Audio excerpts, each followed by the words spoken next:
എല്ലാവർക്കും more taste in less ടൈമിലേക്ക് സ്വാഗതം. ഇന്ന് ഞാനിവിടെ ചെയ്യുന്നത് ഒരു ചിക്കൻ കട്ട്ലറ്റാണ്. ഞാനൊരു 7 പോയിൻറ്റ്സ് എഴുതി വെച്ചിട്ടുണ്ട്. ഇതൊന്ന് നോട്ട് ചെയ്ത് കഴിഞ്ഞാൽ എങ്ങനെ ക്രിസ്പി ആയിട്ട് നല്ല ടേസ്റ്റി ആയിട്ട് ഈസി ആയിട്ട് പൊട്ടാതെ കട്ട്ലറ്റ് എങ്ങനെ വറുത്തെടുക്കാം എന്ന് നോക്കാം. ഇവിടെ ഞാൻ എടുത്തിരിക്കുന്നത് 1/4 കിലോ ചിക്കനാണ്. അതിൻ്റെ കൂടെ 1/4 ടീസ്പൂൺ മഞ്ഞൾപ്പൊടി, 1/2 ടീസ്പൂൺ മുളക് പൊടി, 3/4 ടീസ്പൂൺ കുരുമുളക് പൊടി, പിന്നെ കുറച്ച് ഉപ്പ്, ഇത്രയും ചേർത്ത് ഒരു 10 മിനിറ്റ് മാരിനേറ്റ് ചെയ്തിട്ട് ഒരു വിസിലിൽ വേവിച്ചെടുത്തു. വെള്ളമിടാതെ. ബോണുണ്ടായിരുന്നു, ബോണൊക്കെ മാറ്റിയെടുത്തു. 2 പൊട്ടാറ്റോ വേണം. ചിക്കൻ ഇവിടെ മിൻസ് ചെയ്തെടുത്തു. പൾസ് ബട്ടണിൽ പൊട്ടാറ്റോ ചൂടോടുകൂടി മാഷ് ചെയ്തു എടുത്തു.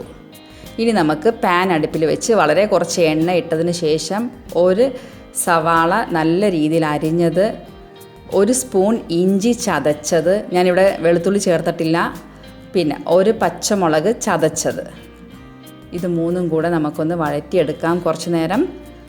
നിങ്ങൾക്കിവിടെ കറിവേപ്പില യൂസ് ചെയ്യാം, ഇല്ലെങ്കിൽ മല്ലിച്ചീരയും യൂസ് ചെയ്യാം. കറിവേപ്പില എടുത്താലും മല്ലിച്ചീര എടുത്താലും നല്ല രീതിയിൽ കുഞ്ഞു കുഞ്ഞായിട്ട് അരിഞ്ഞെടുക്കണം, അല്ലെങ്കിൽ അത് കട്ട്ലറ്റ് പിടിക്കുമ്പോൾ ശരിയാവത്തില്ല. ഇനി നമുക്ക് കുറച്ച് മസാലപ്പൊടികളും കൂടെ വേണം. അതിനാവശ്യമായത് 1/4 ടീസ്പൂൺ പെരിഞ്ജീരകം, 1/2 ടീസ്പൂൺ ഗരം മസാല, 3/4 ടീസ്പൂൺ കുരുമുളക് പൊടി. കുരുമുളക് പൊടിയുടെ ടേസ്റ്റാണ് എപ്പോഴും കട്ട്ലറ്റിൽ മുന്തി നിൽക്കേണ്ടത്, അതുകൊണ്ടാണ് കുരുമുളക് പൊടി കുറച്ച് കൂടുതലെടുത്തത്. ഇനി മിൻസ് ചെയ്ത ചിക്കൻ ആഡ് ചെയ്യാം. അതിനുശേഷം മാഷ് ചെയ്തെടുത്ത പൊട്ടാറ്റോസും ആഡ് ചെയ്യാം. കുറച്ച് ഉപ്പും കൂടെ ചേർക്കാം. ഞാനിവിടെ ഇൻസ്റ്റൻ്റായിട്ട് ബ്രെഡ് ക്രംസ് ഉണ്ടാക്കുന്നുണ്ട്. പെട്ടെന്നിട്ട് ബ്രെഡ് ക്രംസ് ഉണ്ടാക്കിയെടുത്തു. 1 സ്പൂൺ ബ്രെഡ് ക്രംസോ റസ്ക് പൗഡറോ ചേർത്ത് കഴിഞ്ഞാൽ നമുക്ക് എക്സ്ട്രാ വെള്ളത്തിൻ്റെ വല്ല അംശം ഉണ്ടെങ്കിൽ അതങ്ങ് വലിച്ചെടുത്തോളും. 1 സ്പൂൺ കോൺഫ്ലോർ കുറച്ച് വെള്ളത്തിൽ ഒന്ന് ലയിപ്പിച്ചെടുത്തതിന് ശേഷം ഒരു മുട്ടയും കൂടെ ആഡ് ചെയ്ത് കോട്ടിംഗ് തയ്യാറാക്കി. ഇനി നമുക്ക് മസാല ശരിയായോ എന്ന് നോക്കാം. ഇത് മസാല കയ്യിൽ ഒട്ടിപ്പിടിക്കുന്നില്ല എങ്കിൽ നിങ്ങളുടെ മസാല കറക്റ്റ് പരുവാണിപ്പോൾ. ഇനി നമുക്ക് ഇഷ്ടമുള്ള ഷേപ്പിൽ കട്ട്ലറ്റ്സ് തയ്യാറാക്കിയെടുക്കാം. റൗണ്ട്, ഓവൽ, റെക്റ്റാങ്കിൾ, ഏത് ഷേപ്പ് വേണമെങ്കിലും എടുക്കാം. ഞാനൊരു സ്പൂൺ ഉപയോഗിച്ച് റെക്റ്റാങ്കിൾ ഷേപ്പാണ് ചെയ്തെടുത്തിരിക്കുന്നത്.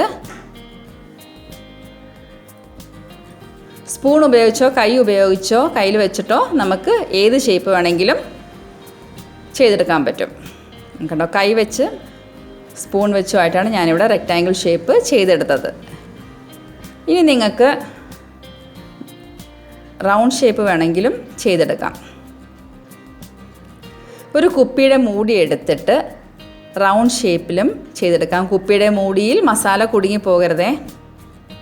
എനിക്കിവിടെ ഏകദേശം 12 കട്ട്ലറ്റുകളാണ് 250 ഗ്രാം ചിക്കനിലും 2 പൊട്ടാറ്റോയിലുമായിട്ട് കിട്ടിയിരിക്കുന്നത്. 12 കട്ട്ലറ്റുകളാണ്.